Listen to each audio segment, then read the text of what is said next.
અને મહત્વના સમાચારો પર નજર કરીશું। ખેડાના ગોગલજ ગામે તળાવમાં ગાબડું પડ્યું। છલોછલ ભરેલા તળાવમાં ગાબડું પડતા ખેતરોમાં પાણી ફરી વળ્યા। 1000 વીઘાના તળાવમાં ગાબડું પડતા આસપાસના ખેતરો બેટમાં ફેરવાયા।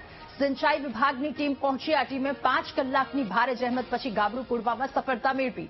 10 થી 15 ફૂટ મોટા ગાબડામાંથી પાણી આવતા ખેતરના પાકને મોટા પ્રમાણમાં નુકસાન પહોંચ્યું છે। વધુ માહિતી મેળવીશું। સંવાદદાતા વિનોદ આ મુદ્દે આપણી સાથે ફોન લાઈન પર જોડાયા છે। વિનોદ, સિંચાઈ વિભાગની ટીમ પહોંચી, 5 કલાકની જહેમત બાદ ગાબડું પૂર્યું। 1000 વીઘામાં એક ગાબડું પડ્યું છે। કેટલું નુકસાન? હાલની ત્યાંની પરિસ્થિતિ શું છે?